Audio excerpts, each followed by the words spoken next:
Je lance l'enregistrement et le stream. Et si tout se passe bien, nous sommes en live. Nous sommes en live, me dit ma partenaire. Donc c'est le moment où on dit bonsoir. C'est le moment où on dit bonsoir si tout se passe bien. Est-ce qu'on est tout bon? On va refaire un vrai bonsoir. Elle nous entend pas, mais ok, on nous entend très bien. C'est donc le moment où on peut faire un bonsoir. C'est parfait. Bonsoir. Eh ben bonsoir le monde, bonsoir Twitch, et comme on a l'habitude de le dire, bonsoir YouTube dans le futur. On se retrouve ce soir pour l'interview du non pas des moindres, Franck Thomas. Bonsoir Franck. Bonsoir. Alors tu es auteur aux Forges de Vulcain, et aujourd'hui on va parler de ton troisième roman au sein de la maison, qui est le seul d'imaginaire que tu as écrit, qui s'appelle Le Point Aveugle. J'essaie de le mettre à la caméra, comme ça on le voit bien. Magnifique. Est-ce que je peux le Tu peux tout à fait le ressortir aussi. Ah, mais ta caméra est d'office. Attends, je peux te régler ça parce que on avait pris l'habitude d'inverser, de faire un effet miroir, mais comme toi tu es bien fait, je peux t'inverser comme ça, on pourra le voir. Mais on peut le voir des deux côtés, il n'y a pas de souci. Comment tu vas, Franck? Très bien, merci, très bien. Heureux de te recevoir ce soir, puisque on va pas se le mentir, j'ai travaillé aussi sur ce texte quand j'étais en stage aux Forges de Vulcain. Donc, je connais bien, j'ai eu l'occasion de le lire en avant-première. Et c'est un de mes gros coups de cœur de 2024. Donc, très heureux de pouvoir en parler avec toi ce soir. Si je me rends compte que je t'ai pas demandé comment est-ce que tu allais, toi. Comment? Pardon? Je ne t'ai pas demandé comment est-ce que tu allais. Ah, moi, écoute, la fac, la fatigue, et on a tous besoin de vacances, je pense. Mais ça se profile plutôt bien. Ça devrait aller. On va pouvoir rentrer dans le vif du sujet, du coup. Est-ce que tu peux d'abord nous dire qui tu es et nous faire une rapide présentation de ta personne et de ton parcours? Oui, en effet. Alors moi, je m'appelle Franck Thomas, je suis auteur. J'aime bien dire auteur parce que à une époque, je disais je raconte des histoires, mais on m'a dit mais ça fait pas très professionnel ça. Et donc, mais c'est quand même, je considère être mon métier, c'est-à-dire que je raconte des histoires. Alors j'en raconte dans des romans, mais aussi dans des scénarios, notamment de documentaires pour la télévision. Et puis j'aime beaucoup aussi accompagner les autres auteurs euh, et j'ai une activité de consultant en scénario pour la Mhm. télévision. Ok. Euh, voilà, voilà qui je suis. Donc pour de la série, du documentaire, un peu de tout. Alors le consultant c'est pour la fiction, donc c'est séries et téléfilms. Ok, Et d'accord. puis j'ai travaillé aussi sur quelques projets de cinéma, mais mon activité maintenant c'est surtout pour la télévision. Super. Et donc comment t'en es arrivé à ce métier-là? Qu'est-ce que tu as fait comme étude? Ah, moi j'ai commencé par faire des études de psychologie et puis ensuite je suis devenu caviste, Waouh. c'est-à-dire que j'ai vendu du vin et puis j'ai repris des études, je suis allé faire les beaux-arts et donc voilà, j'ai un diplôme des beaux-arts qui est un diplôme qui est super parce que il ne forme à rien, mais en même temps comme du coup tu es obligé de te débrouiller par toi-même, bah t'apprends plein de trucs et puis tu apprends à te débrouiller quoi. C'est l'avantage des études un peu conceptuelles, je trouve. Ouais, c'est ça, conceptuel, et puis un peu touche à tout, et t'es obligé d'apprendre à bidouiller, en fait. Ouais. Du coup, t'apprends. En fait, ce que j'ai beaucoup aimé, c'est que ça t'offre des bons outils pour avoir un regard critique sur le monde. Et Mm. donc après, tu peux l'exercer, ce regard critique, bah, dans tout ce que tu veux. Et moi, j'adore le faire dans l'écriture. mais j'ai d'autres amis qui sont devenus plasticiens, d'autres qui sont devenus cinéastes, d'autres qui ont complètement arrêté de faire de l'art, qui font d'autres choses, mais ouais, c'est voilà mon parcours. Alors, je ne peux pas te conseiller des bons vins parce que vraiment j'ai exercé comme Tu as caviste tout pendant perdu. un an et j'avais pas vraiment la formation ni en tant que commercial ni en tant que œnologue. Donc voilà, j'ai appris sur le tas, mais pas très fiable. Petit trivia, quand on te cherche sur internet, quand on cherche Franck Thomas sur internet, on tombe sur un meilleurs sommeliers de France. Donc c'est L'Europe, d'Europe, j'ai c'est beau, l'ironie de la vie parfois. il y a beaucoup de Franck Thomas. En fait, je pense qu'il y a beaucoup de Franck Thomas tout court. Et il y a beaucoup de Franck Thomas. Donc, il y a ce meilleur sommelier d'Europe qui est très connu. Il y a un vendeur d'articles de moto, notamment des blousons, je crois. Il y avait un parolier aussi qui s'appelait Franck Thomas, qui est mort. Et voilà. Je ne suis qu'un Franck Thomas Parido, c'est bien, ça apprend l'humilité. Excellent. Et du coup, tu nous as parlé de l'écriture, mais pourquoi, l'écriture? Qu'est-ce que ça représente pour toi? Et avant ça, depuis quand est-ce que tu écris aussi? Ah, euh, pourquoi l'écriture? J'en sais rien. Honnêtement, franchement, si je pouvais faire autre chose et être très heureux comme ça, je le ferais. Qu'est-ce que ça représente pour moi? Bah, je crois que c'est un moyen de recherche pour comprendre. C'est une façon d'explorer le monde. Et j'étais plutôt introverti et que j'aimais beaucoup lire, bon, bah, il y a une sorte d'évidence, quoi. Mmh. Et pour autant, ça a pris du temps avant que j'accepte bah, de me sentir légitime, de reconnaître que j'ai le droit d'écrire des histoires et que ces histoires elles pouvaient avoir un peu de valeur. Et la rencontre avec mon éditeur, de ce point de vue-là, a fait beaucoup de bien. On dirait presque que ça t'est tombé dessus comme ça et que tu l'as pris à bras le corps, l'écriture. C'est une drôle de manière de l'aborder, je trouve. Ouais, en fait, tu sais, écrire un bouquin aujourd'hui, c'est quand même, ça demande du temps, ça demande de l'énergie, c'est du travail, c'est difficile, c'est ingrat, ça Mmh. rapporte quand même pas beaucoup d'argent, faut le dire. Oui. Et donc la question c'est pourquoi est-ce qu'on fait ça? Et puis en plus il y a plein de gens qui écrivent des livres, qui écrivent des tas de livres super. Donc est-ce que tu vois, est-ce qu'il y a vraiment une utilité Mmh. au bouquin que j'écris? Et Oui. bah ça c'est des questions qui sont là tout le temps en fait. Tiens, ce temps-là que je passe à écrire, cette énergie que je donne, je la mets pas ailleurs, je la mets pas avec mes proches, par exemple, ou dans d'autres projets. Euh, et, et donc, c'est vraiment parce que j'ai l'impression de pas avoir le choix que je le Mmh. fais. Sinon, rationnellement, ça n'a pas de sens, en fait. Tu comprends?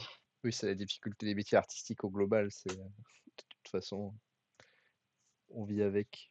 Et de toute façon, enfin, on vit avec, mais on peut pas en vivre non plus, donc c'est toujours un peu compliqué. Bah, ouais, c'est très ambigu, ouais. Mais, ouais, c'est pour ça que je te dis, si vraiment j'avais pu être très heureux à faire autre chose, bah, je crois que je le ferais, puis j'écrirais pas. C'est pas grave, je lirais plein de bouquins super. Il y a passé des vies entières, plusieurs vies à lire tous les bouquins super qu'il y a déjà à lire. Mais, oui, en fait, c'est quand même, j'ai pas parlé du principal, c'est que il y a ce truc-là, spécifique au moment du travail d'écriture qui est, incomparable. C'est un, c'est une émotion ressentie qui est tellement forte. À la fois, l'impression d'être exactement là où il faut, un plaisir immense, un truc qui s'articule. Tu sens, en fait, l'histoire te hante en permanence et donc et elle bouge même quand tu vas faire les vaisselles, quand tu vas chercher tes enfants à l'école, quand Mmh. tu t'endors. Et ce truc-là qui est d'abord une espèce de gros magma avec quelques petits endroits qui sont un peu plus clairs que les autres, et puis les petits endroits, ils bougent, et puis ça se précise un peu, et puis ça se défait, ça se refait. Et donc ce truc qui est très vivant, en fait, que tu maîtrises pas, mais vers lequel tu es tout le temps concentré et avec lequel tu as une connexion, qui est quelque chose qui est aussi extrêmement connecté au monde, c'est-à-dire que quelque chose de très intérieur et en même temps, ça ne cesse de trouver des échos dans tout ce qui se passe dans le monde réel avec les gens, avec les événements qui te traversent. Mmh. Et donc, ce truc-là, ce truc indescriptible que j'essaye de décrire malgré tout, eh ben, il est incomparable. Et c'est un des trucs les plus forts que j'ai jamais vécu. Donc, évidemment, j'ai envie de le revivre, même si c'est difficile, même si ça coûte, même si, tu vois. C'est beau. On a une question dans le chat, justement par rapport à ton écriture. Comme tu en as parlé, on dirait que tu as toujours écrit. Est-ce que c'est le cas? Alors, j'ai une mini pièce de théâtre que j'ai écrite à 8 ans. Je sais pas si c'est l'élément fondateur de ma vie d'écrivain. C'était, euh, C'était l'histoire d'un père de famille qui faisait des trous dans le mur avec une perceuse et personne ne comprenait pourquoi il faisait ça. C'est une pièce un peu absurde comme ça. Waouh! Et je sais pas si j'ai écrit avant, mais bon voilà, en tout cas, ça c'est la trace que j'ai. Je sais même pas si je pourrais retrouver ce texte-là. Il n'a pas une grande valeur quand même, hein. Mais Ouais, quand même. une valeur sentimentale en tout cas. Bah, c'est toujours intéressant, je pense, de voir, de là où on vient aussi. Il y a des textes comme ça qui se Oui, c'est vrai. Oui, oui, c'est vrai, c'est vrai. Alors c'est peut-être plus vrai pour les premiers romans que j'ai écrits, les 2 premiers, qui mmh, étaient plus dans une veine, absurde et oui. humoristique. Et là, je vois bien le lien avec, cette première œuvre. Et Mmh, mais oui, aussi c'est intéressant parce que du coup, par exemple, ce roman-là, Le Point aveugle, qui est vraiment très différent des 2 premiers, aussi bien dans la langue que dans le propos, le ton, qui il y a pas du tout de comédie. Heu et j'avais jamais fait de littérature imaginaire, comme tu l'as dit, j'avais jamais fait de mmh, science-fiction. Et j'étais pas particulièrement d'ailleurs lecteur, ni connaisseur, ni amateur de science-fiction. Donc ça m'est un peu tombé dessus, ça aussi. Et ça s'est imposé. Et puis il y a quelque chose qui est assez chouette dans l'idée de se dire, bah, on n'est pas toujours les mêmes. C'est pas parce qu'à 8 ans j'ai écrit une pièce comique absurde et qu'ensuite j'ai écrit 2 romans à 30, 40 ans sont des comédies absurdes qu'il faut que j'écrive des comédies absurdes toute ma vie. En fait, mmh, il y a on est libre de pouvoir bouger et d'essayer d'autres choses. Et je pense que de ce point de vue-là, l'écriture du point aveugle a été un moment un peu fondateur pour moi aussi. Il y avait un défi, comme j'étais pas sûr d'arriver à écrire ce bouquin, à y arriver. Et ça m'a pris 5 ans quand même. Et jusqu'à la fin de la première version, jusqu'au dernier mot, j'étais pas sûr d'arriver à pouvoir l'écrire. C'était très dur parce que je pense que j'avais mis la barre assez haut, et pour moi en tout cas, hein, pas mmh. dans l'absolu, mais il y avait beaucoup de défis à relever pour moi. Et, donc, voilà, plein de fois, je me suis dit, je vais pas y arriver, je suis pas à la hauteur, ça marchera pas, j'y arriverai pas. Et bah, bon, on y arrive quand même. Et qu'est-ce qui t'a fait tenir du coup? C'est le mental, c'est le soutien, de ton éditeur, au global? Alors ça, ouais, non, ça c'est très important. Le fait d'avoir un éditeur Mmh, qui, comme David Momans, qui a confiance et qui dit, en fait, moi, j'ai envie d'écrire, j'ai envie d'éditer et de publier tous les bouquins de Franck Thomas. Ça fait qu'on se sent accompagné, en fait. Déjà, c'est quelqu'un que j'aime beaucoup, il y a un partage, pas seulement sur les textes, c'est quelqu'un de passionné et très curieux, et donc mmh. c'est hyper intéressant de discuter avec lui. Bon, bah, Et c'est un c'est peu un très piège bien parce de que le comme il dire. est très bavard aussi, Oui, voilà. À un moment donné, il faut quand même arriver à recadrer la discussion pour parler du texte, sinon on passerait des jours à ne pas parler d'autre chose, enfin à parler d'autre chose, je veux dire, à ne pas parler du texte. Et attends, je suis un peu perdu, du coup, je sais plus ce que je disais. tu Oui, parlais alors le des fait d'avoir soutiens. un éditeur, ça compte beaucoup. Ouais, ouais. C'était comme un peu un phare dans la nuit, tu sais. Tu dis, ah bon, Mmh, alors là, je sais pas comment je vais traverser, et je sais pas ce qu'il y a, et je sais pas avec comment je vais construire ce qui va me permettre d'y arriver, mais il y a quelqu'un qui m'attend là-bas, et donc ouais. je vais y arriver. Enfin, je vais essayer en tout cas. Et puis l'autre chose, c'est que c'est bête, mais à un moment donné, je me suis dit, mais non, mais tu as consacré tellement d'énergie. tu passé tellement de temps, tu tellement travaillé sur ce truc-là, c'est pas possible, en fait. Tu peux pas t'arrêter là. Il faut aller jusqu'au bout. Tu vois, c'est comme si Mmh. je regardais derrière moi et je me disais, ah bah non, là, je peux plus retourner en arrière. Il faut aller où? Quitte à en mourir sur notre avis. Le drama jusqu'au bout. Et donc, qu'est-ce qui t'a comment t'as fait pour, parce que donc c'est David et Les Forges qui ont publié tes 3 romans. Comment t'en es venu à le rencontrer et qui publie ton premier roman? Si je me rappelle, le premier c'est, Ah, L'amour à la page, si je me rappelle bien. non, ça c'est le deuxième. C'est le deuxième, pardon. La fin du monde est plus compliquée que prévu, 2018. Je profite que j'ai Voilà. le les dates dessus. Et Et ce donc premier roman effectivement. d'ailleurs qui est en ce moment épuisé malheureusement, mais qui devrait ressortir bientôt. Oh, Et en fait, j'ai rencontré, donc tu l'as dit, il est sorti en 2018, j'ai rencontré David en 2013. d'accord. Et là, ouais, et ce qui nous a mis en contact, et c'est une anecdote assez rigolote. À l'époque, j'avais écrit une nouvelle qui avait eu le bonheur d'avoir été sélectionnée lauréate d'un concours et donc qui a été publiée dans un petit recueil. Et puis tous les lauréats de ce concours avaient été conviés au Salon du Livre pour la Mmh. sortie de ce recueil. Et donc j'étais rendu au Salon du Livre ce jour-là, et puis il y avait une photo qui a été postée à l'époque, je crois, sur Twitter. Et quelqu'un avait commenté cette photo, quelqu'un que je ne connais pas, avait dit, ah tiens, Franck Thomas, on dirait David Melmans. Je vois cette photo, et je dis, qui est David Melmans, à qui je ressemble. Donc je vais sur Internet. La seule mention de David Melmans, la seule photo de David Melmans qui existe, c'est sur son profil LinkedIn. Et je vois qu'il est éditeur. Puis moi, j'ai écrit une nouvelle, j'ai des projets de romans et tout ça. Et je dis, ah, tiens, c'est bon. Bon, alors sur la photo, effectivement, la photo de David à l'époque était en noir et blanc, un peu flou. Est-ce qu'il avait Moi, une barbe à j'avais plus de l'époque? barbe. Ouais, c'est ça, c'est le Ouais, lunettes barbe. j'avais une barbe, j'avais plus de cheveux aussi. Moi aussi, on m'a Voilà. beaucoup dit que je Et ressemblais, on a bah, on a le look, quoi. Et on avait tous les deux des lunettes. Et donc je me suis dit, bon, alors, et je vais sur ce profil LinkedIn, puis j'hésite, je me dis, est-ce que quand même, le fait qu'une personne ait trouvé qu'on se ressemble physiquement, est-ce que c'est suffisant pour pouvoir contacter un éditeur? Finalement, je me dis, bah non. Et en fait, à l'époque, je sais plus si c'est encore le cas aujourd'hui, on pouvait savoir sur LinkedIn qui avait visité son profil. Donc je pense que David a vu que j'avais visité son profil. Et c'est lui, finalement, qui a demandé à entrer en contact avec moi via LinkedIn. Et, euh, et c'est comme ça qu'on s'est mis à se parler et qu'on s'est rencontrés et on a fait connaissance. Et alors, bon, toi tu le connais, on se ressemble quand même pas forcément physiquement tous les deux, Non, David et moi. effectivement, Mais il se trouve que on se ressemblait en tout cas sur certains points humainement. Donc mmh, à la rencontre humaine, un peu plus, voilà, oui, tout ça grâce à une. effectivement. C'est beau, c'est une très belle anecdote.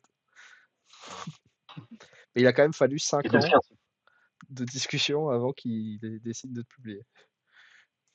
non, attends, parce que je l'avais pas écrit le roman quand même à ce moment-là. En OK. 2013, je lui ai dit, Oui, ah, tu oui. sais, j'ai un projet et tout ça. Et là encore, tu vois, je lui avais dit ça, et il m'avait dit, ah, écoute, bah, ça m'intéresse, quand tu l'as écrit, envoie-le-moi. Et déjà là, ça m'a motivé pour l'écrire, ce roman, tu vois. Je me suis dit, ah, bah, il y a quelqu'un, au moins, qui l'attend, qui a envie de le lire. Ça veut pas dire qu'il va publier, mais au moins, Mmh, puis après, donc, je l'écrive, pour le temps de le lire, qu'il prenne la décision de publier tout ça après. mmh. Oui, forcément les process derrière qui mettent du temps. Tiens. Bah, l'écriture, quand même, déjà. L'écriture d'un premier roman, ça m'a pris du temps. Ouais, ouais, c'est clair. Surtout que, oui, comme tu l'as dit, bah, c'était plus de l'humour absurde, on était sur des trucs bien loin de ce que tu as pu faire avec Le Point Aveugle, donc Oui, c'était assez ouais. éloigné. Puis, je pense qu'il a le défaut des premiers romans où tu as envie de tout mettre. Donc, il fait, Mmh. je sais plus, il fait 400 pages, je crois. Puis, il y a des retournements dans tous les sens.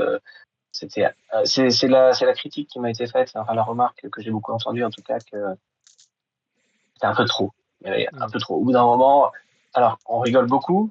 Et puis, en fait, au bout de 200 pages, 200, 300 pages, On on rigole se dit, trop. bon, là, c'est un peu trop, enfin, ou en tout cas, peut-être la mécanique est un peu trop rocambolesque Ouais, OK, et donc tu as décidé de passer à de l'imaginaire. Heu, Est-ce qu'il y a, des autoristes qui t'ont inspiré? Qu'est-ce que tu as lu en imaginaire avant de te pencher sur Le Point Aveugle? Écoute, ouais, il y a quand même, grâce à David d'ailleurs, qui m'a fait découvrir Ursula Le Guin, Mhm. Ur- Ursula K. Le Guin, s'il faut bien le dire. Ça, je ne dis pas bien, mais je crois qu'elle était très pointilleuse sur la façon dont on prononce son nom.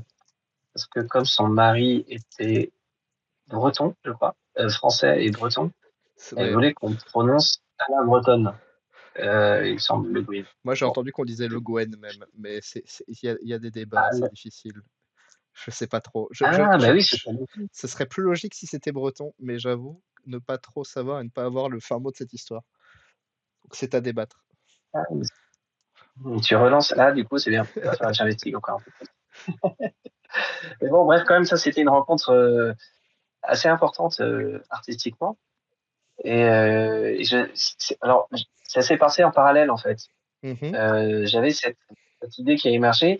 Et puis, pourquoi est-ce que être passé d'une littérature plutôt ironique et absurde à une littérature plus sérieuse et puis plus prospective, c'est que au départ, quand j'ai commencé à écrire donc La fin du monde est plus compliquée que prévu, Mhm. eh bien l'idée c'était quand même de se moquer de tout ce qui me désespérait dans le monde Oui, et plutôt que d'en pleurer, trouver une manière d'en rire quoi, pour ne pas en pleurer justement. si je me Et donc rappelle, d'où le côté ironique.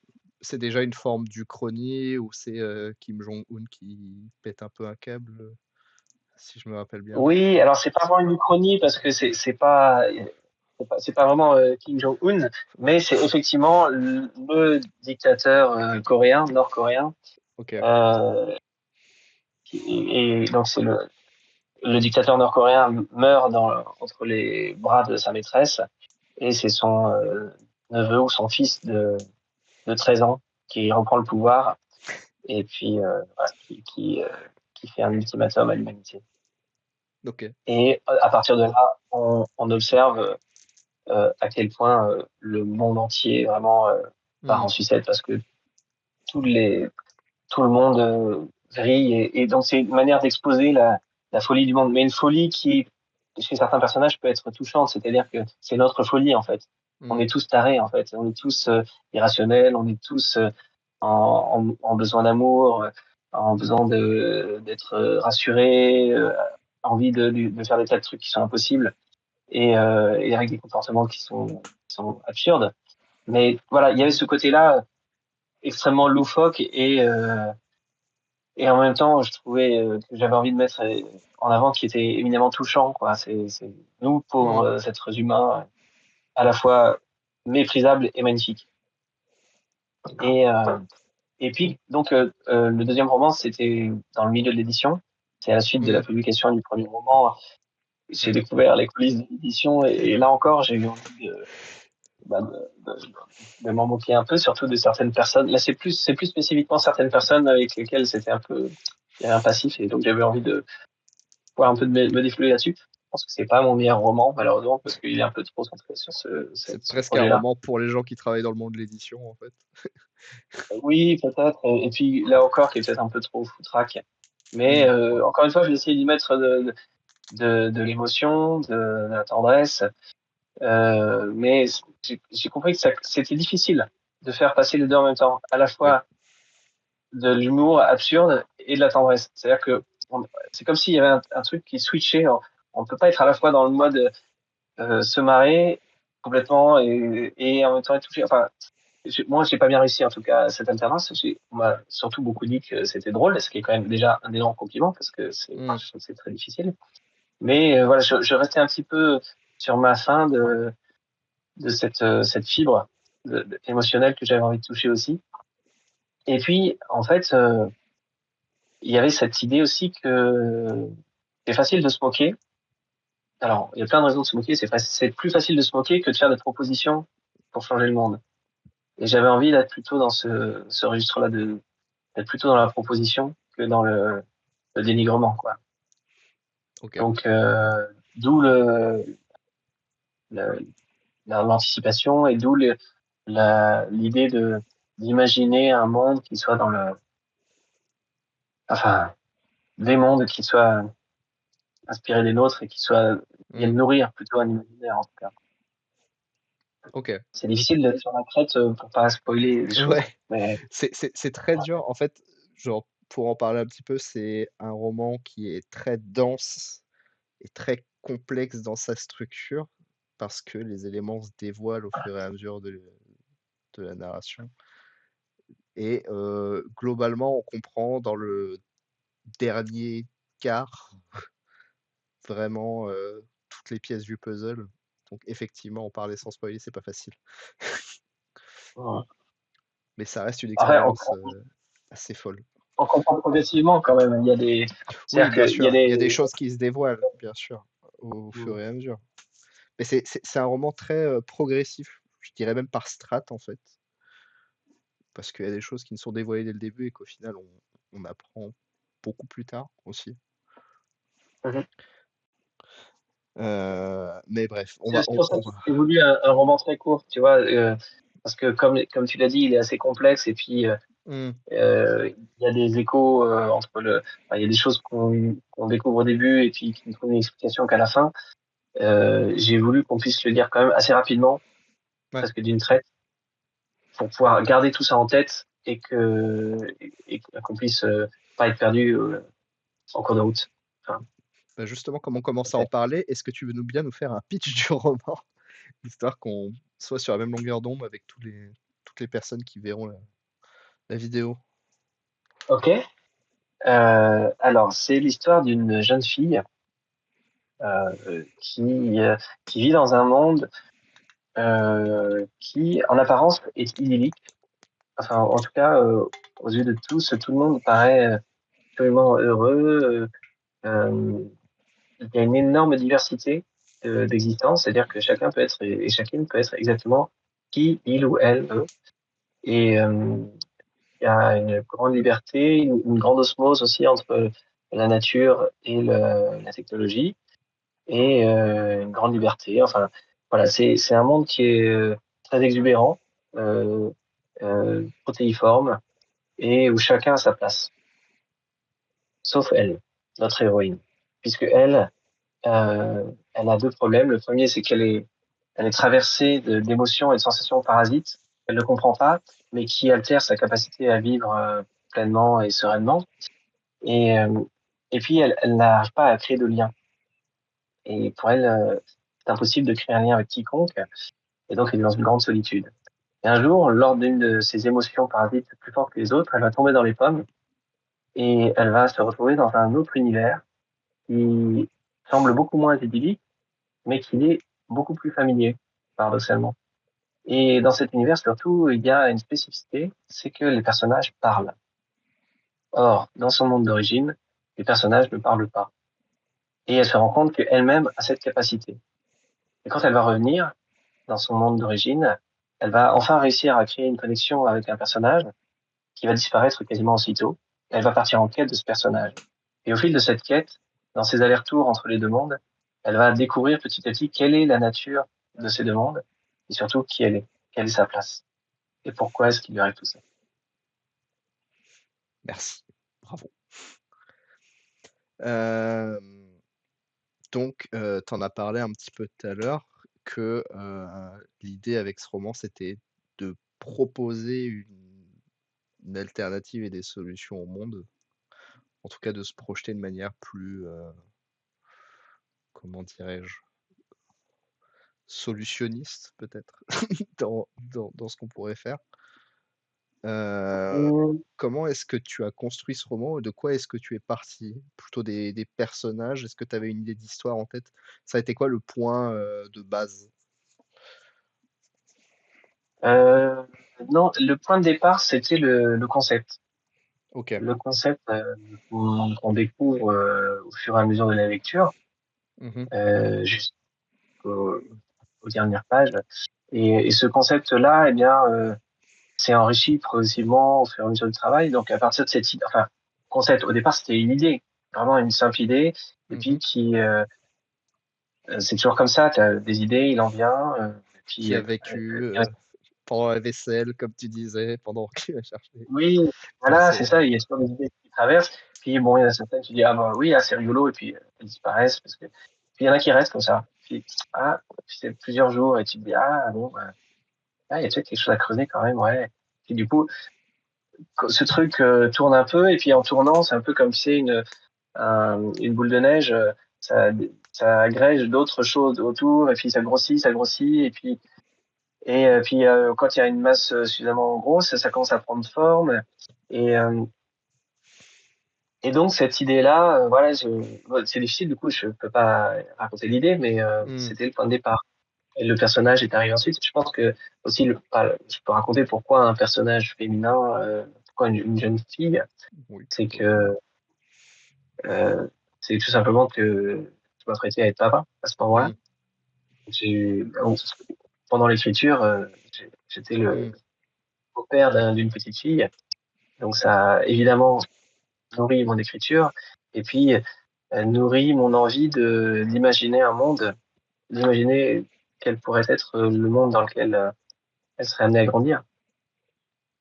Voilà. Alors, je crois que mon envie au départ, c'était quand même vraiment, de proposer une utopie, Mmh. vraiment d'être, heu, force de proposition pour un avenir heureux et bon, je sais pas si j'ai complètement réussi, mais en tout cas, On se fait heu, malheureusement rattraper par la réalité, mais oui. ouais, mais c'est en tout cas proposer de la matière à réflexion, tu vois? Mmh.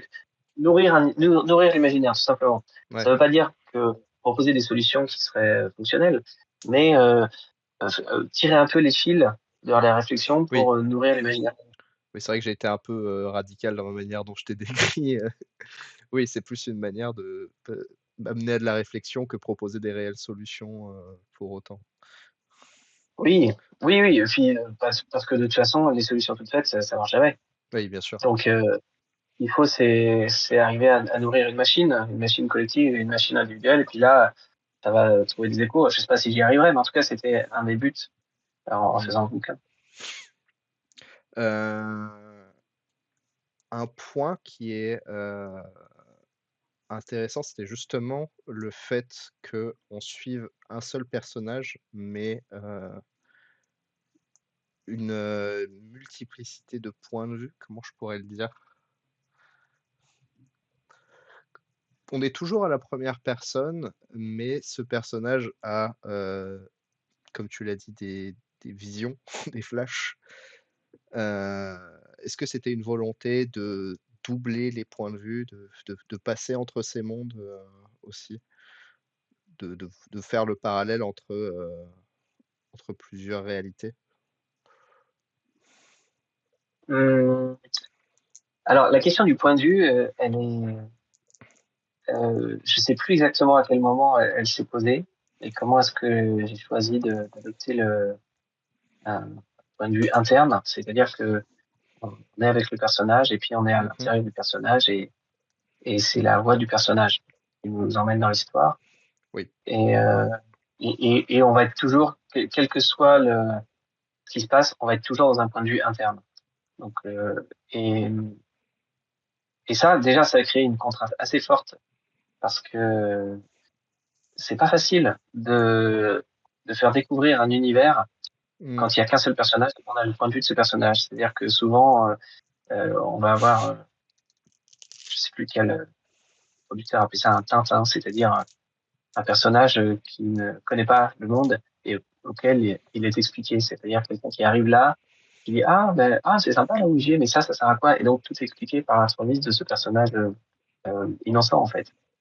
Et donc là, le personnage innocent, c'est celui qui nous raconte l'histoire. Donc oui, c'était pas évident de pouvoir faire, hem, à la fois expliquer le monde, tout en devant garder la singularité parce qu'elle-même ne comprend pas ce monde. oui Et donc et il y avait un petit peu un paradoxe au niveau de et l'écriture, et quoi. les autres ne parlent pas comme tu l'as dit, donc ça aide pas à Et voilà, à et les permettre autres de ne comprendre. parlent pas. Donc Ouais, tout à fait. c'est une des un des points qui fait qu'effectivement, la complexité de cet univers vient du point de vue interne et du fait qu'on découvre en fait ce monde par les yeux du personnage. Ouais, tout à fait. Par les yeux de ce personnage qui ne le comprend pas. Donc il ne le comprend Ouais, pas non plus au début. Et c'est-à-dire que ce roman, c'est vraiment, c'est ça qui est déstabilisant, j'imagine, au départ, c'est qu'il y a 40-50 pages, en effet, où il faut accepter de naviguer à vue. comme le personnage et de pas comprendre tout de suite ce qui se passe Ouais. et ce qu'on nous raconte. Est-ce que c'est la raison pour laquelle tu as cité Dune au début? Il y a une citation de Dune au début avant le roman qui parle notamment de la première loi du mentat. Je la cite: «On ne peut comprendre un processus en l'interrompant. La compréhension doit rejoindre le cheminement du processus et cheminer avec lui». Est-ce que c'était dans cette veine-là que tu souhaitais utiliser cette citation sur justement la difficulté de la compréhension et... Oui, bien sûr. Alors, d'une, cette citation est arrivée à la fin, une fois que le texte Hmm, a été établi quasiment. oui. Elle avait deux vocations, enfin plusieurs en tout cas. La première, c'était de quand même d'une, je trouve qu'en termes de d'intelligence faite au lecteur, c'est-à-dire que comment j'ai lu Dune, moi je l'ai lu très tardivement. En fait, j'ai lu beaucoup de classiques de la SF pour l'écriture de ce roman parce que Mhm, j'avais pas été tellement initié avant. Et quand j'ai lu Dune, il y a eu vraiment cette sensation que on n'était pas en train de me mâcher le travail, que on me faisait explorer un monde et qu'on me donnait suffisamment de pistes pour faire travailler mon intelligence, pour comprendre les connexions et puis pour appréhender la complexité de ce monde, la complexité notamment culturelle et émotionnelle. mhm. Et donc j'avais envie de faire un écho à ça, dommage. Et effectivement, il fallait quand même donner des indices au lecteur et à la lectrice pour ils comprennent qu'il Ça va pas être fallait tenir un facile. petit peu. Ouais, Oui, voilà, qu'il faut arriver à traverser un peu au début et dire bon, ok, je comprends rien, mais quand même, ça vaut le coup. Vas-y, continue. Il y a un autre moment dans le bouquin oui, où j'ai mis, j'allais en parler, j'ai oui. mis, Qui ouais, arrive assez bah, tôt, mais que moi j'ai pas eu la chance de voir dans ma version que j'avais lue du texte et qui a été ajoutée après, qui est sur justement la langue étrangère, si je... oui. Alors peut-être on peut expliquer aussi. Bah, à l'époque, Bien toi, sûr, tu travaillais au je- quotidien. vas-y, pardon. Oui, bien sûr. Je, Ah bah, je je peux sais le pas, dire, mais tu peux. je sais pas ce que tu t'attendais à ce que je dise, donc vas-y. Non, mais moi, je peux dire que tu travailles au Forge Vulcain et que tu as été parmi les lecteurs Mhm. des premières versions du texte et Oui, que ton retour a été précieux pour mais ça pouvoir fait affiner le plaisir. texte. Je ne sais pas à quel point il l'a été, mais c'est vrai qu'on a eu une longue discussion à ce propos. Et c'était hyper enrichissant et intéressant d'en parler avec toi, parce Et que oui, bah, en fait, effectivement. c'était très important pour moi d'avoir. Pardon, je t'ai coupé. Mmh. Non, non, Tu non, non, voulais. c'était, en fait, c'était drôle de voir à quel point, comment dire? Tout le monde était tellement plongé dans ce texte depuis tellement longtemps qu'il y avait plein d'éléments sur lesquels vous aviez besoin de recul et c'était, Mhm. très gratifiant de pouvoir apporter, ma patte à tout ça aussi. Mais voilà. C'était vraiment précieux, hein. C'était vraiment précieux parce que, en effet, c'est un texte, comme tu as dit, qui est complexe. Donc, il y a des tas d'éléments. Il faut arriver à Mmh. planter des informations pour que, pour qu'on comprenne au bout d'un moment de quoi il s'agit. Mmh. Et quand on dit de quoi il s'agit, il y a plusieurs choses à comprendre. Et donc, est-ce que, est-ce qu'il y avait suffisamment d'informations plantées en amont pour qu'on puisse comprendre au moment où il faut comprendre? Ça, c'est des choses qu'on peine qui sont difficiles à continuer à bien percevoir quand on est complètement la tête dans le texte depuis des mois et que on, on a fait le recul, comme tu dis. Toi, tu es arrivé et tu as pu nous dire, bah, ok, bah voilà ce que j'ai compris déjà. Et, C'est vrai. et donc, Voilà ce que on j'ai pas confronte en compris face, et ce que j'aurais dû comprendre. et voilà voilà ce que j'ai compris et ce que j'ai pas compris. Et du coup, en face, on a pu discuter et, Ouais.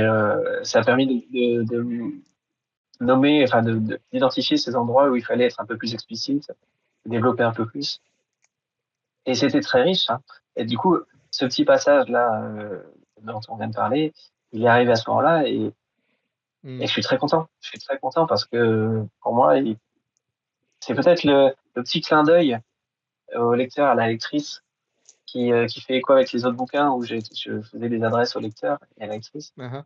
Mais voilà, Bon, enfin, pour répondre à ta question, cette citation et d'autres moments servent Oui. à accompagner tout simplement, à rassurer, dire, OK, là, t'es paumé, mais d'une part, c'est normal, et d'autre part, ça va pas durer éternellement. Tu Et on a vas été tout comprendre. autant que toi, lecteur, lecteuriste, Voilà. quand on a fait ça, effectivement. Bah, justement, on peut peut-être en parler un petit peu parce qu'il y a quand même une langue particulière dans ce roman. Comment est-ce que tu la décrirais? Est-ce qu'on peut parler de langue inclusive? Est-ce qu'il y a un terme plus général pour en parler? Oui, c'est un terme adapté. Mhm, Euh, ouais, ouais, c'est vraiment ça l'idée. Ouais, ouais.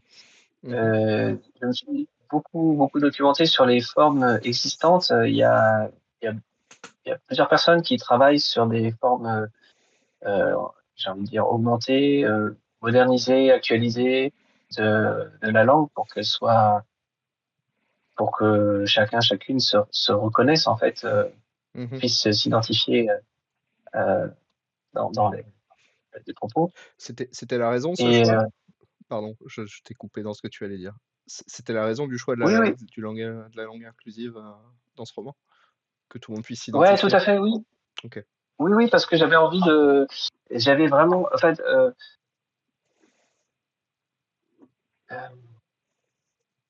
je sentais que c'était un élément important. À l'époque, donc, j'ai commencé à travailler dessus en 2019. À Mhm, l'époque, la langue inclusive, le langage, les modalités de, de la langue inclusive telles qu'elles sont pratiquées aujourd'hui et qui sont assez communément admises, le point médian, IEL, etc. C'était pas du tout aussi établi, aussi reconnu, accepté. mhm, Mais pourtant, je sentais que c'est- enfin, ça allait prendre la place et c'était un mouvement irréversible en quelque sorte. Et les propositions qu'il y avait, j'ai trouvé intéressantes, mais ce qui manquait, je trouvais, c'était une formalisation, mhm, un, voilà, un modèle qui soit à la fois suffisamment simple et en même temps extrêmement codifié pour qu'il y ait une logique et que ça couvre tous les cas. Parce que c'est ça qui est vachement intéressant, c'est que en fait, les propositions elles sont émergées au gré des besoins, et donc il y a des plateformes qui ont émergé en fonction de ce que les personnes avaient besoin de pouvoir exprimer. Mais ça veut dire que il y a un maillage qui est imparfait, c'est-à-dire que toutes les situations n'ont pas été imaginées. Et moi, j'ai voulu euh, penser à ouais comme un nouveau code, quoi. Un mhm. nouveau code qui soit extrêmement logique pour qu'on puisse le comprendre et en même temps qui couvre toutes les situations pour pouvoir rendre une langue qui soit intégralement inclusive dans ses pronoms, dans ses accords, dans ses conjugaisons, etc. Ça veut dire que Et t'as une grammaire chez toi de ce que tu t'es construit? alors, bonne question. Bah, déjà, j'ai acheté le bouquin d'une linguiste qui s'appelle Alferaz qui a répertorié toutes ces formes de Hmm. grammaire pour former la grammaire inclusive. Et c'est à partir de ça que j'ai commencé à travailler. Et puis, alors, et ben, en fait, j'ai fait à peu près pareil, c'est-à-dire que j'ai créé les formes de la grammaire au fur et à mesure des besoins. C'est-à-dire que j'écrivais, et puis là, je me trouvais face à une situation où la forme n'existait pas encore dans ma petite grammaire personnelle. Donc, il a fallu imaginer. Et le code s'est construit comme ça. La- il y avait quand même une exigence aussi à la fois euh, auditive et formelle. Je voulais que ce soit des formes assez rondes, assez qui se Mhm. ne qui ne tranche pas trop avec l'esthétique actuelle de la langue française. Euh, alors, je sais pas si c'est très clair, mais bah, par exemple, j'ai beaucoup utilisé le C et le V, qui sont Mhm. des lettres assez communes qui sont pas des lettres comme le Z ou le X, qui sont plus, enfin surtout le Z d'ailleurs, qui sont plus exceptionnelles. Et je voulais que visuellement, ce soit des lettres qui ne tranchent pas trop, quoi, ou des formes comme le A et le E dans l'A ou qui sont des terminaisons utilisées par certaines personnes pour pour la forme neutre. Mmh. Et voilà, moi, je trouvais que ça tranchait un petit peu. Alors, c'est marrant, c'est un débat, je pense qu'on peut en parler toute la soirée parce que, à un moment donné, c'est posé la question quand même de, mais qui suis-je pour, euh, pour proposer ce type de langage? Moi, je suis pas non-binaire, je suis pas, je pense que je suis un homme cis, voilà. Et donc, ces questions-là, elles m'ont traversé, quoi. Mmh. Et c'est pour ça que j'ai voulu partir de ce qui existait et surtout, dans les remerciements, rendre hommage à ce travail-là qui était le point de départ et qui m'a nourri. Et moi, j'apporte une proposition qui est offerte. Et encore une fois, c'est des propositions dont il faut se saisir si on veut et peut-être qu'on ne faut pas les saisir. Et il n'y a rien de... Et puis, il y a un autre aspect quand même, et ça, je pense que j'en ai à peu près jamais parlé encore, même pas avec David, mon éditeur, même au sein des réunions de travail, Mmh. c'est que cet aspect codifié, en fait, cette langue, elle n'est pas, contrairement aux formes actuelles de français inclusif, qui sont proposées et qui viennent de la base, qui viennent des personnes, des locuteurs et locutrices et locuteurs, eh bien, c'est quelque chose qui, on l'apprend dans le roman, est créé par une institution, donc qui est en quelque sorte imposée. Alors ça ne veut pas dire qu'il n'y a pas eu un travail préalable de consultation et de formalisation, mais Mmh. c'est comme si c'était voilà un nouveau code qui vient répondre à une demande, mais Ouais. qui le fait de manière un peu autoritaire, quoi. Et ça explique la raison pour laquelle ben c'est un code qui est très logique et puis qu'il a des défauts et puis que voilà bon Comme beaucoup de langues finalement, qui existent en fait. Donc qui cite, mais la plupart des langues quand même c'est l'usage qui prévaut. Et donc oui. c'est pour ça qu'il y a pas de traduction en français, c'est-à-dire qu'en fait c'est la langue elle se transforme au gré de la façon dont les gens la parlent. Et puis c'est ça qui est super parce que euh, toutes les personnes qui critiquent les propositions inclusives, enfin, elles font ce qu'elles veulent, mais c'est inéluctable, en fait. La langue bouge parce que les êtres humains bougent, et la langue bouge avec eux et avec elles et avec elles. Et donc, voilà, c'est ce mouvement-là, en fait, que j'avais envie de mettre en évidence aussi. Il y a cet aspect-là qui est que dans beaucoup de- d'œuvres d'imaginaire que j'ai lues, Mmh. il y a une grande création des univers. Et bah, c'est sans doute très vrai avant, maintenant c'est un peu moins le cas, mais on parle d'une langue qui est celle qui est parlée aujourd'hui, alors que ça n'a pas de sens, qui est celle de notre monde contemporain. La langue, en fait, elle est intriquée avec le monde, puisque elle parle le monde et elle parle dans ce monde et Ouais. elle construit le monde en même temps. Donc, le monde construit la langue et la langue construit le monde. Et donc, pour moi, c'était une évidence d'avoir une langue puisqu'on était dans un monde autre, il fallait que cette langue soit autre et qu'elle soit à l'image de ce monde. Mmh. Oui, c'est quelque chose qui arrive souvent en SF, mais c'est vrai que c'est rare que cette langue soit montrée, en tout cas, dans le texte en lui-même. Et il y a Bah, quelques textes qui font ça maintenant effectivement, ça tend à changer, je pense à l'ICAM notamment, je crois que Becky Chambers fait ça dans ses textes aussi. Donc ouais, c'est intéressant. Du coup, tu estimes que, on tend à généraliser la langue, vers une inclusivitation? Je saurais pas. À ce qu'elle devienne inclusive, au global, tu penses?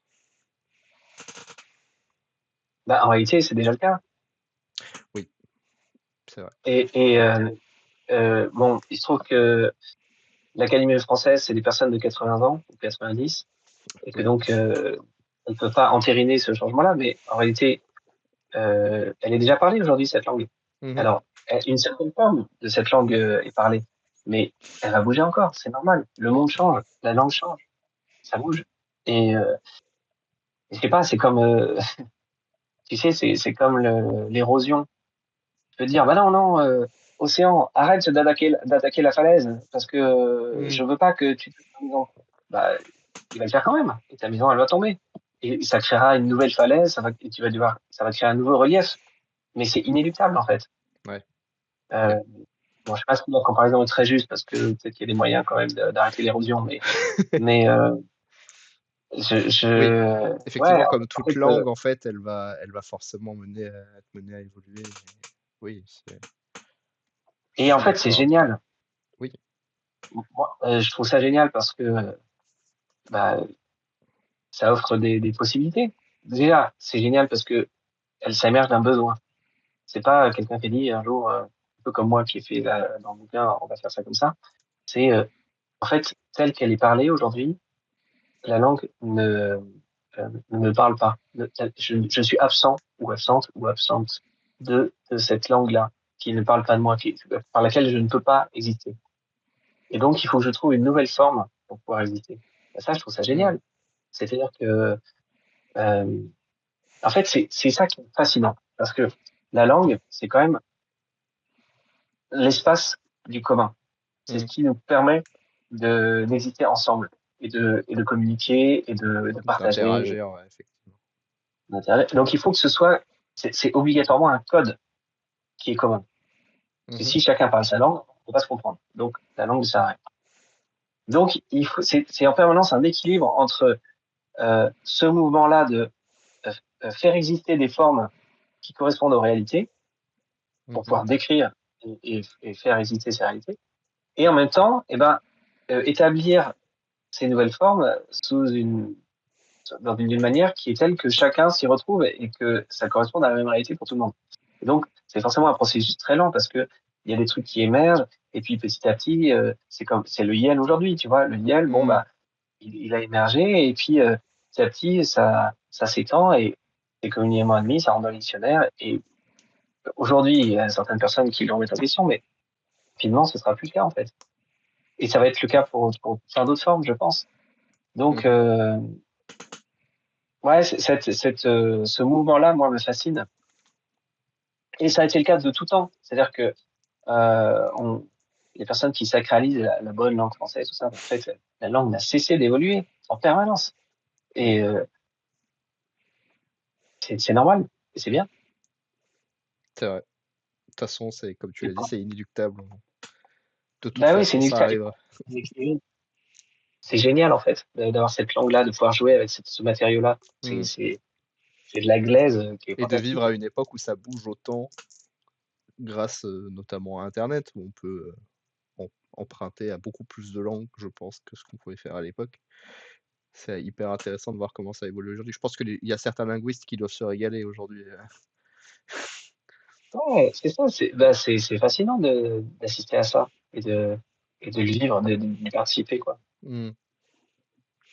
Et Mais alors, vas-y, pardon. juste pour continuer sur cette langue-là et cette question euh, des nouvelles formes, oui, mais ok, il faut quand même qu'on les comprenne.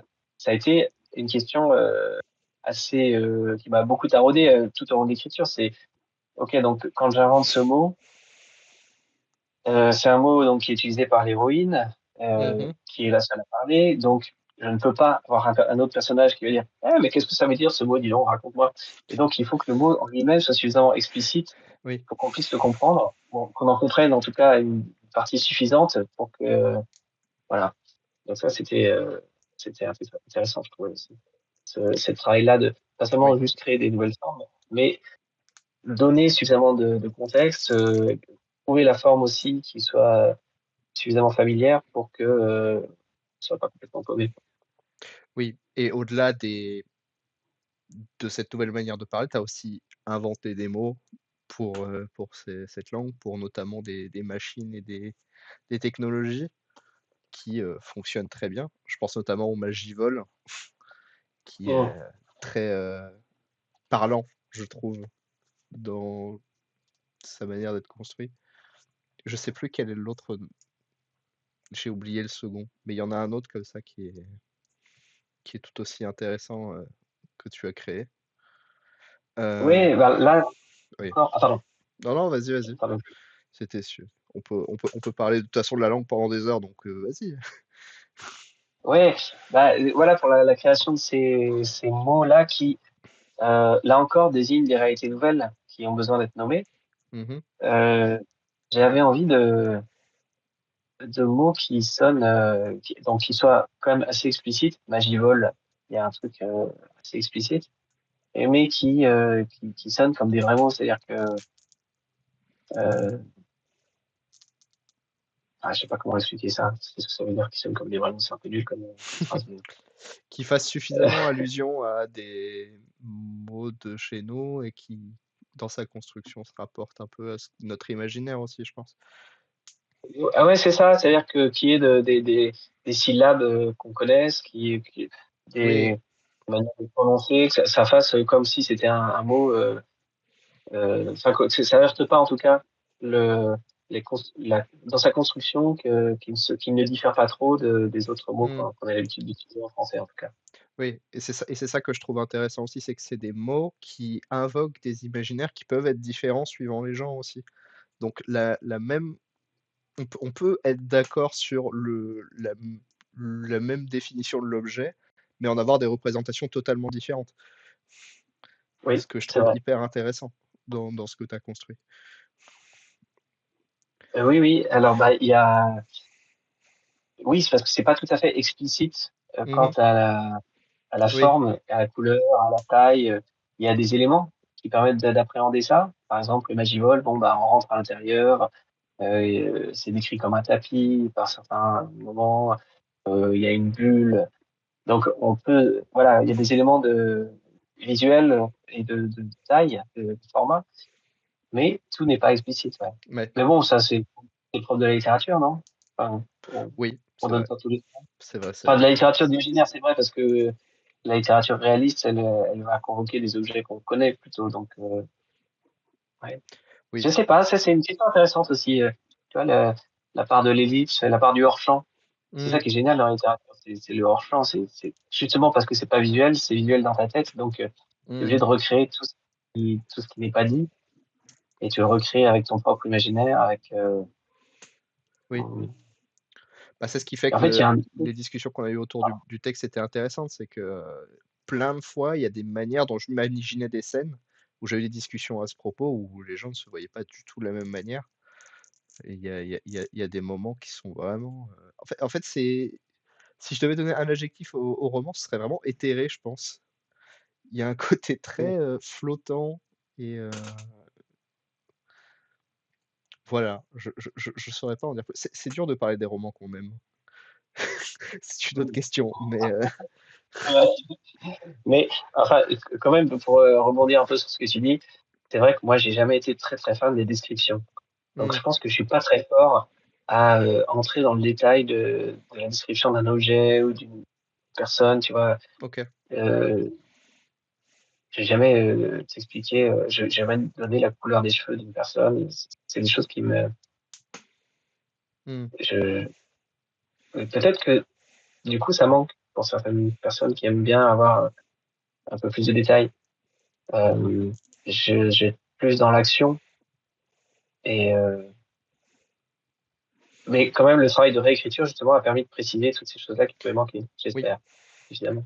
Alors, il y a quelque chose qui bouge pas et qui est très lié à la langue aussi en termes de thématiques fortes, c'est l'identité au global.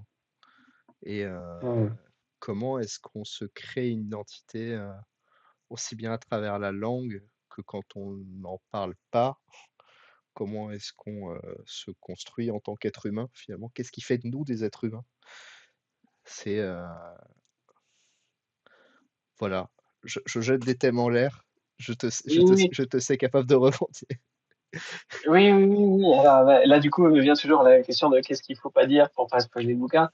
Mais ouais, bah évidemment, je pense que là, pour le coup, ça, si on peut faire un petit moment ma psychanalyse, je pense que la question de trouver sa place dans le monde, Mmh. ça, c'est un truc hyper récurrent dans mon travail, ouais. Mmh. C'est déjà comprendre le monde et trouver sa place à l'intérieur. Je pense que c'est quelque chose qui concerne tout le monde à un Mmh. moment ou à un autre de sa vie. Et, mais ouais, il y a cet aspect-là et puis il y a l'aspect de l'incommunicabilité. Comment est-ce qu'on trouve sa place au Oui. sein des autres? Et, euh, et voilà, je sais pas très bien comment aller plus dans le détail là-dessus, mais il y a vraiment ce truc-là de ah et toi qui es à côté de moi, tu es autre, on se ressemble, on est vraiment très proches, on peut se toucher, on peut se parler, et pourtant il y aura toujours une frontière entre nous qui fait que on sera toujours étrangers l'un à l'autre Mmh. d'une manière ou d'une autre. Et et voilà, je crois que ce truc-là, ça m'anime, ça m'a beaucoup animé en tout cas pendant l'écriture. Ça m'a beaucoup animé depuis le début de ma vie, mais peut-être un peu moins maintenant, enfin que j'ai écrit le bouquin. Mmh. Mais c'est très fort, oui, c'est qu'est-ce qui nous relie? Qu'est-ce qui nous relie? Comment on se relie et qu'est-ce qui fait qu'on on a ce commun? Et quelle est la nature de ce commun surtout? Est-ce que est-ce que ce serait de partager tout ou bien voilà, c'est les questions qui irriguent un peu le livre, quoi. Mmh. OK. Hem, on a un petit peu parlé, dans la langue en fait. C'est que, finalement l'écriture est très poétique. Est-ce que toi-même tu lis de la poésie? Ou est-ce que ça t'a servi pour écrire ce roman? C'est une bonne question. Moi, j'aime vraiment les histoires, c'est-à-dire que j'ai besoin d'être emmené. Mmh. Et en même temps, j'aime vraiment beaucoup le travail de la langue. Et donc, j'ai toujours eu plus ou moins cette frustration que ce soit ou l'un ou l'autre. Dans la poésie, dans beaucoup de poésie en tout cas, euh, il y a un travail de la forme et souvent de sonorité, du rythme, que j'aime beaucoup, vraiment beaucoup. Et il va me manquer une histoire. Et, Mmh. euh, et dans, on va dire dans certains romans, j'ai pu beaucoup apprécier l'histoire. Je trouve qu'il y a une très bonne dramaturgie, mais ça me tombe des mains parce que j'ai besoin que cette histoire elle ait une forme, elle ait une, que ce soit ciselé quoi, qu'il y ait un travail poétique. Et donc évidemment j'ai envie de payer les deux dans ce bouquin-là. J'ai envie de pouvoir faire à la fois un, un bon roman avec une vraie intrigue construite, du suspense, etc. Et en même temps un travail de la langue qui soit très poétique. Mmh. Et, euh, et peut-être que du coup, ça en fait un frein aussi à la lecture pour certaines personnes qui vont trouver ça trop poétique, du coup, peut-être trop éthéré, trop difficile à lire. Mais vraiment, j'avais très envie de ça, ouais. Que de défis. C'est toujours impressionnant de voir tout ce que tu t'es imposé comme contrainte. Mais du coup, je me demande Oui, qu'est-ce qui t'a plus posé de problème dans ton écriture? Est-ce que c'est la langue, l'univers, l'inclusif, la poésie, le scénar? ce qui était difficile, c'était de devoir tout mener de front. C'est-à-dire que Mmh. à, à chaque, en fait, à chaque mot, il fallait trouver un virement. Alors, attends, est-ce que c'est le bon mot? Est-ce que poétiquement, c'est-à-dire, est-ce que ça sonne bien? Non. Est-ce que ça a le sens qui est nécessaire? Est-ce que c'est cohérent avec l'univers? Est-ce que c'est grammaticalement correct avec la grammaire que j'ai créée? Est-ce que ça donne bien l'information dont on a besoin là, à cet endroit-là, pour comprendre tout ce qu'on doit comprendre à ce moment-là?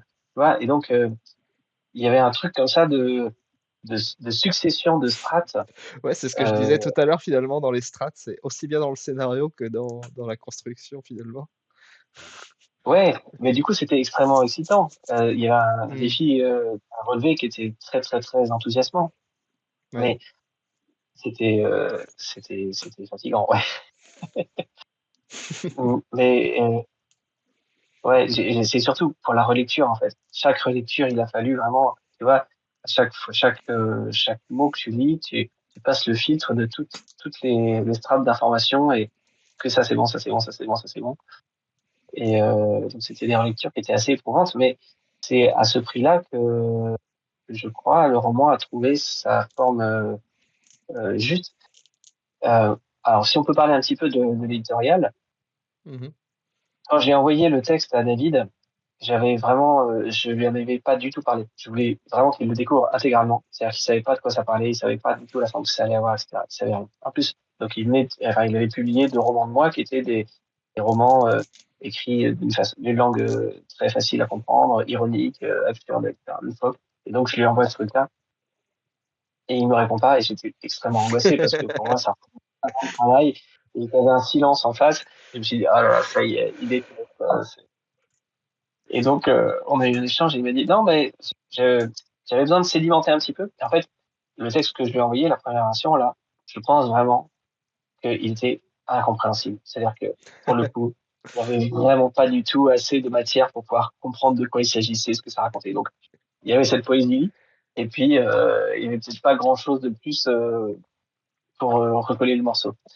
Euh, mais donc, tout ce travail de réécriture, toutes les étapes, eh bien, c'est là qu'il a fallu vérifier que, alors là, attendant qu'il manque cette information pour qu'on puisse comprendre ensuite de quoi il parle derrière, Mmh. il faut, attends, est-ce que la langue là, est-ce que grammaticalement, est-ce que je suis pas en train de faire des exceptions abusives sur la grammaire, enfin voilà. Et donc Mmh. tout ce travail de réécriture, il a été long parce que il y avait toutes ces strates à vérifier en permanence. OK. Et Ouais. en tant que tel, toi, ton travail de consultant, est-ce que ça t'a été utile? Est-ce que toi-même, tu t'es entouré de gens pour, enfin, tu en as parlé pour l'écriture inclusive, mais sur toutes les autres thèmes, est-ce que tu t'es entouré de gens pour l'écriture? Alors, donc pour la langue, effectivement, je me suis beaucoup nourri de ce qui existait déjà. J'ai fait beaucoup de recherches. J'ai discuté avec cette fameuse ce, ce- low linguiste Alferaz, qui, qui peut être genre ou neutre. Et en fait, il y avait beaucoup de travail de recherche, Mmh. notamment scientifique, pour nourrir le concept. Parce que donc j'avais l'idée de départ, et après il fallait la Ouais. la déployer de façon cohérente, crédible, etc. Donc il fallait un peu entrer dans le détail, savoir si ça pouvait se faire ou pas. Et donc il y a eu beaucoup de travail de recherche sur je sais pas si c'est spoilé que de dévoiler les champs de recherche, mais sur la mémoire, sur le langage, euh, pas mal de technologies aussi. Mmh. Euh, donc là, oui, il y a eu un gros travail de recherche où j'ai dû me documenter énormément. Mmh. Et puis quant à la dramaturgie, c'est peut-être ça dont tu voulais parler. C'était l'organisation de l'intrigue. Sur l'ensemble, en vrai, sur les 2, je pense que ça, c'est du tout ce qui est, travail de recherche, c'est tout ce que tu as fait en amont avant de donner le texte, peut-être? Ou tu as continué après, dans ta réécriture à t'entourer aussi? Ah, non, c'est vrai que oui, pardon, Mmh. c'était plutôt le Oui, travail de donc après, il y a réécriture. eu un autre travail, où tu as dû t'entourer aussi, non? Ouais, alors la dramaturgie, la forme quand même Mmh. générale, qui est parce que bon, bien, bon, on va pas en parler, mais cette dramaturgie, la forme de la dramaturgie, elle était quand même dès le départ. Je l'ai écrite en plus dans l'ordre. Euh, Elle a pas tellement bougé. Non, Mmh. c'était juste parfois rajouter des chapitres carrément Ouais. pour éclairer tout un pan qui avait besoin de l'être et développer d'autres aspects. Et alors, attends, je crois que je suis en train de perdre les écouteurs. Je vais voir si je Ah, peux passer. Hop là. tu perds de la batterie. Hop. Est-ce que tu m'entends là? Oui, je t'entends toujours. Ok. Et, euh, et non, j'ai fait relire aussi à quelques personnes, mais pas vraiment, dont tu fais partie, mais pas vraiment pour la partie dramaturgie, parce que ça, je sentais que ça tenait à peu près bien la route. Et Mmh. c'est vrai que c'est quand même sans doute peut-être mon expérience de consultant qui m'a donné le- la confiance suffisante pour choisir ce type de dramaturgie un petit peu osé qui fait que bon, il y a beaucoup de suspense, il y a beaucoup de choses qu'on ne comprend pas et qu'on va comprendre au fur et à Mhm. mesure. J'aurais peut-être choisi une structure plus linéaire si j'avais été moins, peut-être moins assuré dans ce que je Mhm. faisais au niveau. Oui. Enfin, Finalement, c'est ce que t'as apporté tes 2 précédents romans aussi. C'est peut-être un peu d'expérience sur ça. oui, oui, oui, oui, et oui, peut-être, peut-être. Et je pense que pour le coup, c'était pas des réussites totales non plus en dramaturgie. J'espère que c'est plus réussi ce coup. C'est peut-être moins, c'est pas forcément plus simple, mais j'espère que c'est plus réussi. OK. Je sais pas si on a encore des questions dans le chat, n'hésitez pas. Heu, Sinon je pense que, on va pouvoir conclure tranquillement. Est-ce que j'ai une dernière question? Hem,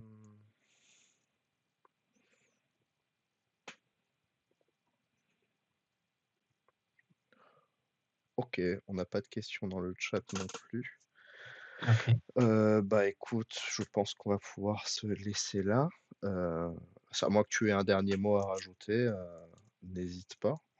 Heu, de mon côté, C'était comme j'ai dit, c'est vraiment une de mes lectures coup de cœur, de cette année et de manière purement objective, hein. C'est pas juste, parce que j'y ai travaillé et que je te connais. C'est, vraiment un de mes romans, que je recommande partout, à quiconque a quand même un petit peu d'expérience de lecture en SF parce que c'est dur comme premier roman, à aborder.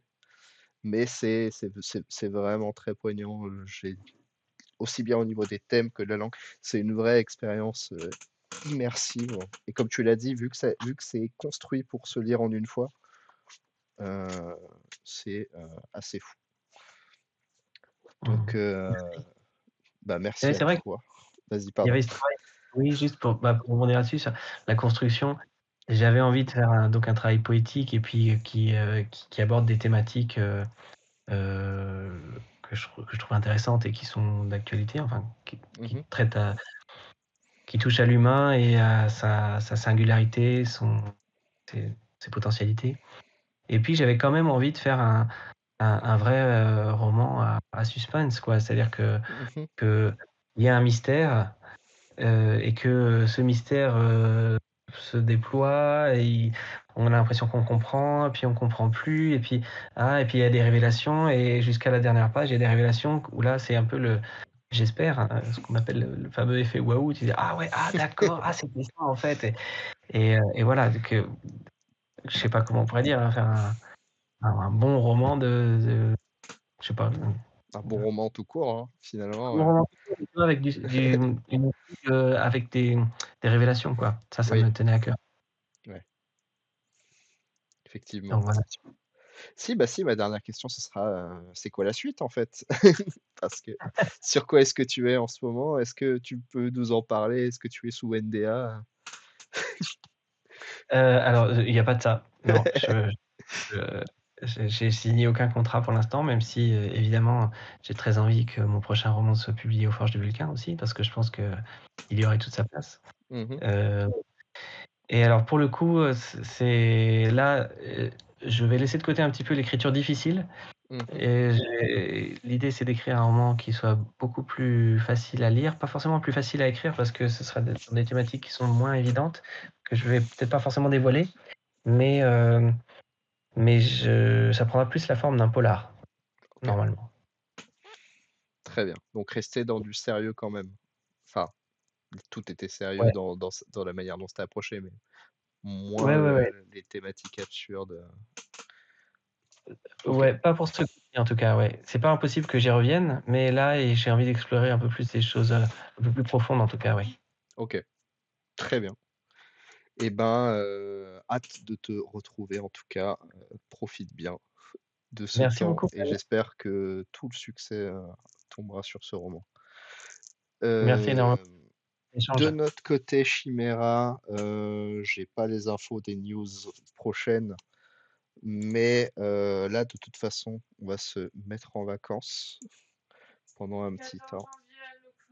14 janvier, on me dit. Donc les vacances de courte durée, mais quand même.